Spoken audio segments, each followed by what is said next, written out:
혁신당 기자회견을 진행하도록 하겠습니다. 심우정 검찰총장에게 묻습니다. 귀하는 왜 아직도 그 자리에 앉아 있습니까? 나가십시오. 검사는 임용될 때 선서를 합니다. 취지는 이렇습니다. 공익의 대표자로서 정의와 인권을 바로 세우는 사명을 부여받았다. 불의의 어둠을 걷어내고 진실만을 따라가는 스스로의 더 엄격한 바른 검사로서 국민을 섬기고 국가에 봉사하겠다. 검사들이 선서대로만 했다면 윤석열 정권은 만들어지지도 않았을 것입니다. 심우정 총장이 이끄는 검찰청이 대한민국 법무부 외청으로서 역할을 제대로 했다면, 윤석열, 김건희 부부의 잘못을 제대로 수사해 처벌했더라면 전 정권 측에 들이대는 잣대를 윤석열 정권에 들이댔다면 내란과 탄핵의 시간은 오지 않았을 수도 있습니다. 그러나 검찰은 윤석열 정권을 만들며 권력이 됐습니다. 검찰권을 휘둘러 독재 정권과 한몸으로 움직였습니다. 윤석열 정권 몰락을 당긴 것도 검찰입니다. 윤석열, 김건희 부부를 비호하고 내란의 동조 혹은 방관했습니다. 김주현 전 민정수석과 심우정 총장이 지난해 10월 비화폰으로 통화했다는 의혹도 나왔습니다. 명태균 게이트 수사가 본격화하던 시점에서 윤석열의 두 신복이 비밀리에 무엇을 논의한 것입니까? 그리고 하필 얼마 뒤 검찰은 김건희 씨의 도이치모터스 주가 조작 의혹을 무혐의 처분했습니까? 이 의혹은 명태균 특검이 밝혀야 할 것입니다. 법원이 구속 기간을 날이 아닌 시간으로 계산해 윤석열을 풀어줬습니다.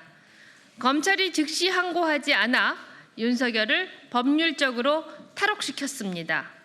그 결과 내란의 졸개들은 줄줄이 구속 수사를 받는데 윤석열 홀로 반바지 차림으로 상가를 어슬렁거리고 영화를 보며 부정선거론을 퍼뜨리고 맛집 탐방을 했습니다. 배우자 김건희 씨와 잘 차려입고 투표 인증샷을 남겼습니다. 기가 막힐 일입니다. 검찰이 즉시 항고를 포기한 3월 14일부로 심우정 검찰총장 귀하는 국민의 마음속에서 지워졌습니다. 다른 내란범들도 줄줄이 탈옥해서 거리를 활보할 참입니다.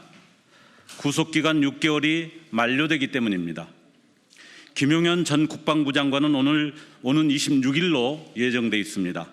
노상원 전 국군정보사령관, 김봉식 전 서울경찰청장 등도 7월 초 감옥문을 나옵니다. 검찰은 그간 중대 범죄자의 경우 추가 기소 등을 통해 구속 기간을 연장해 왔습니다. 그런데 유독 내란범들에게만 추가 기소를 하지 않았습니다. 대한민국 피의자 가운데 구속됐다가 추가 기소가 없이 6개월 뒤 풀려난 애가 얼마나 됩니까? 왜 심우정 검찰은 내란 범죄자에게만 온정적입니까? 풀어줄 결심이 있지 않았다면 이럴 수는 없습니다. 서울 서초동 대검청사에 앉아 무엇을 하고 있습니까? 김건희가 명품백을 더 받았다는 기사가 속속 나옵니다. 검찰은 아는지 모르는지 반응조차 없습니다. 검사들이 총장에게 수사 상황을 보고하지 않는다는 말이 나옵니다. 총장을 불신임하는 것입니다. 윤석열이 앉힌 검찰총장을 이재명 정부가 믿을 리가 없습니다. 일도 않고 보고도 못 받고 신임도 못 받는데 지휘가 먹힐 리가 없습니다. 허수아비 총장이 돼 망신당하지 말고 본인이 거취를 정하는 게 맞습니다. 그게 공직자로서 마지막 도리일 것입니다. 임기가 내년 9월까지라는 알량한 규정을 내세워 자리를 지킬 요량이라면 일찌감치 꿈 깨십시오. 빨리 그만두고 특검 받을 준비를 하십시오. 이상입니다. 내란의 밤 당일 법무부와 검찰에서, 특히 법무부에서는 대책회의가 있었던 것으로 알려져 있죠. 유혁 감찰관이 사표를 던졌습니다. 법무부와 검찰이 내란의 밤에 무슨 일을 했는지 또 수사 대상입니다.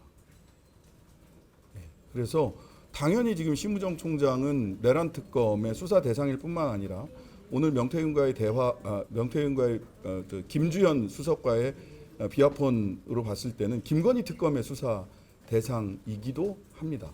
두 특검의 수사 대상인 검찰총장이 자리를 지키는 것, 대한민국 망신시키는 일입니다. 검찰 스스로를 구렁텅이로 심우정이 끌어안고 들어가고 있는 중이다.